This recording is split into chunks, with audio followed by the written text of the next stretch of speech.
c'est suivant instruction, je dis à on vient lever alerte qui te gagné sur plusieurs départements dans le pays. Il y a 5 départements qui étaient sous alerte rouge. C'était le sud, la Grand'Anse, les NIP, le sud-ouest et l'ouest. Donc, alerte là, levée sous tous 5 départements.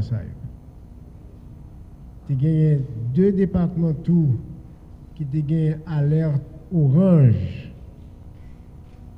Sous yo, c'est nord-ouest et Artibonite. Alerte là, nous déclarons levée sous 2 départements. Et même si nous levons alerte, la prudence toujours de mise par rapport à risque d'inondation.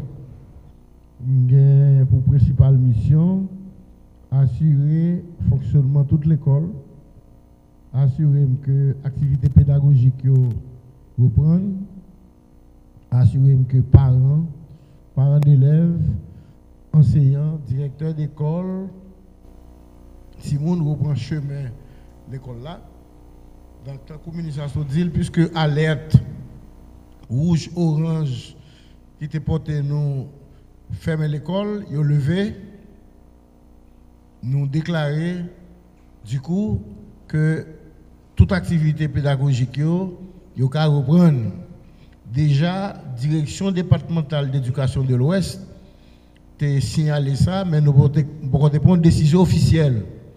Je dis en partenariat avec des PC, nous dit activité de l'école reprendre. Pendant jeudi 30 octobre 2025 à 14h, on a regardé sous première carte de présentation tout département yo en vert. Ça veut dire dans le système d'alerte précoce multi-area pour Haïti, j'en ai dit là, multi-aléa pour Haïti, SAPMA, généralement, on plus connaît le mot SAPMA. Nous avons fait projet ça qui montrait que niveau vigilance ou bien alerte, on est capable de mettre sur plusieurs départements, une par une.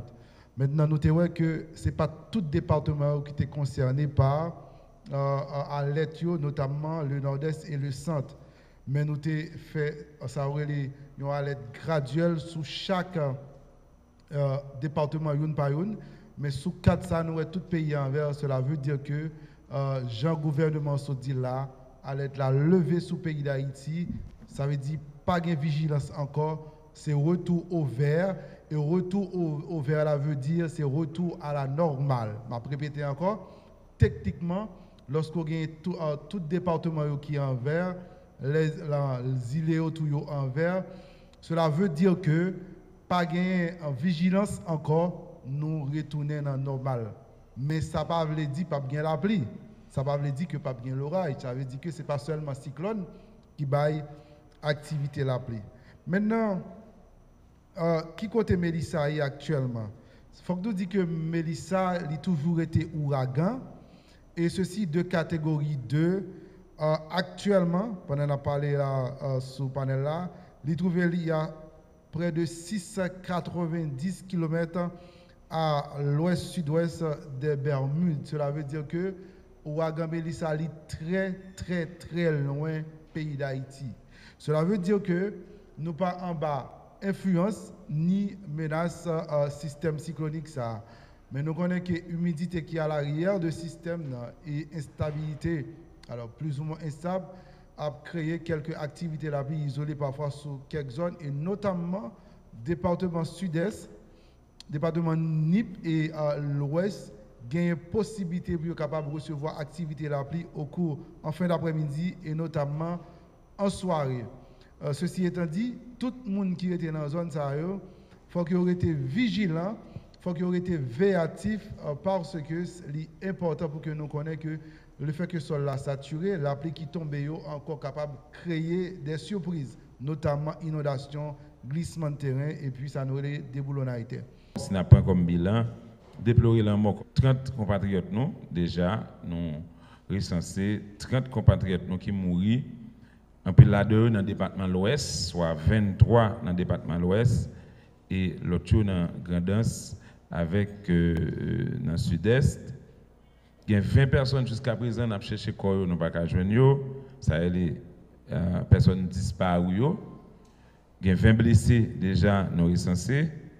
Il y a une famille qui est en abri. Déjà, jeudi, nous recensé 2399 familles qui sont en abri pour un total de 15 831 personnes qui sont censées dans l'abri. Il y a des maisons qui inondées, il y a plus que 1 millier déjà, mais au fur et à mesure, le rapport à venir nous, n'a pas toutes dernières informations. Par exemple, on a parlé de rivières qui ont couru dans plusieurs départements, Grandance, Nip, Sud-Est, Sud, l'Ouest, l'Artibonite, dégâts sous plantation, dégâts sous route, en pile route coupée avec l'autre. Donc, c'est des détails que nous avons, si même la presse qui est là, vous pouvez accéder à l'information.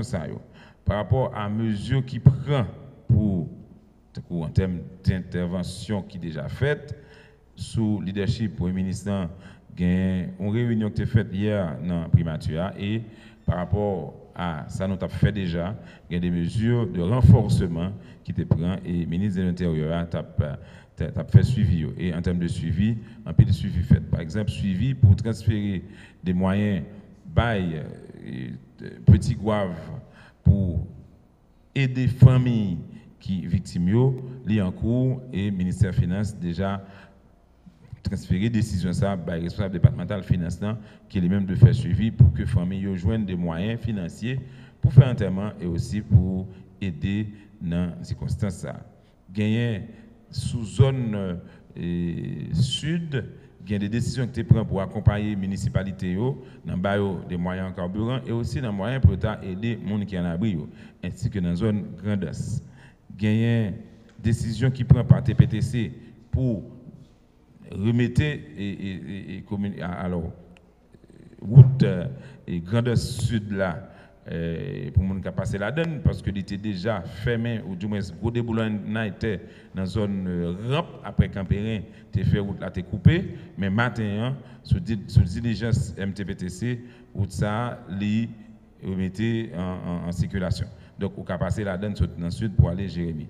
De même que dans la zone La Gosseline, dans la zone pour entrer sur route nord et sud-est, il y a une diligence qui a fait pour faire un passage à gué en attendant réparation tronçon ça.